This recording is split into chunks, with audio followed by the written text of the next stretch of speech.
Assalamualaikum warahmatullahi wabarakatuh. Saya Muhammad Ilham Al-Kahfi dengan NIM 221510156 yang akan menganalisis buku Outliers: The Story of Success. Membongkar mitos kesuksesan. Malcolm Gladwell dalam Outliers menantang pandangan konvensional dalam kesuksesannya hanya berasal dari kecerdasan dan kerja keras individu.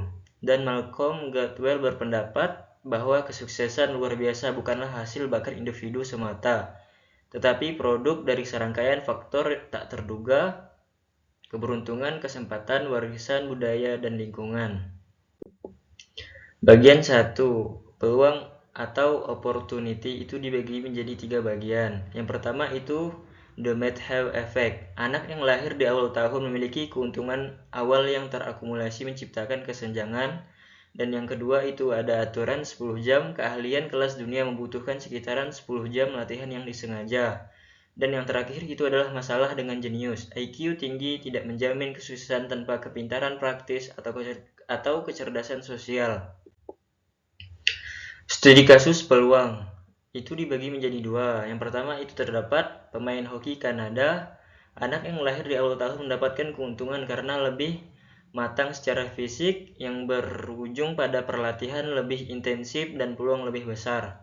Dan berikutnya itu ada The Battle and Bill Gates.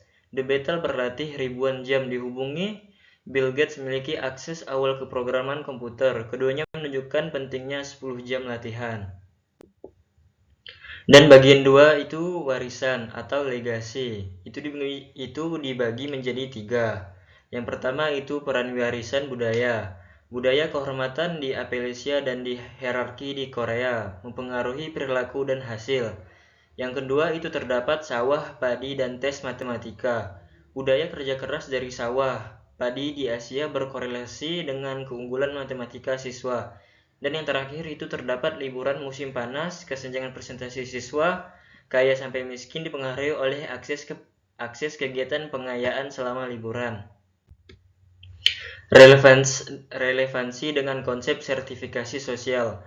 Argumen Gladwell tentang The Medhow Effect dan peran latar belakang keluarga atau studi Annette Lerau berkaitan langsung dengan sertifikasi sosial.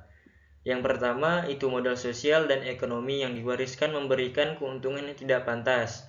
Yang kedua itu menantang pandangan meritokrasi murni. Yang terakhir itu menekankan bahwa kesempatan tidak didistribusikan secara merata.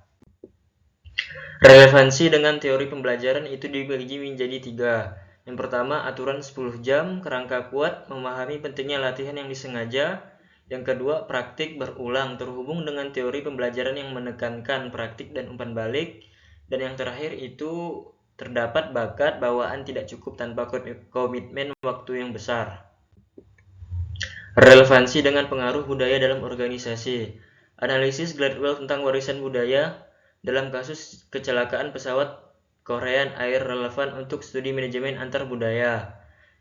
Norma budaya seperti penghormatan terhadap otoritas, pengaruh komunikasi, dampak signifikan pada pengambilan keputusan dan keselamatan dalam tim atau organisasi. Analisis kritis dan kekuatan baku.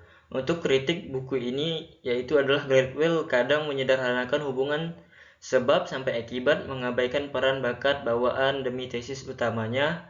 Dan kekuatan buku ini yaitu membuka perspektif baru dan membuat pembaca berpikir kritis tentang asumsi yang ada mengenai kesuksesan. Oke, untuk kesimpulannya, memahami kesuksesan holistik. Buku Outliers mengajarkan bahwa kesuksesan adalah interaksi kompleks antar bakat, kerja keras, peluang, dan warisan budaya. Cukup sekian yang saya sampaikan. Jika ada salah kata, mohon maaf. Wassalamualaikum warahmatullahi wabarakatuh.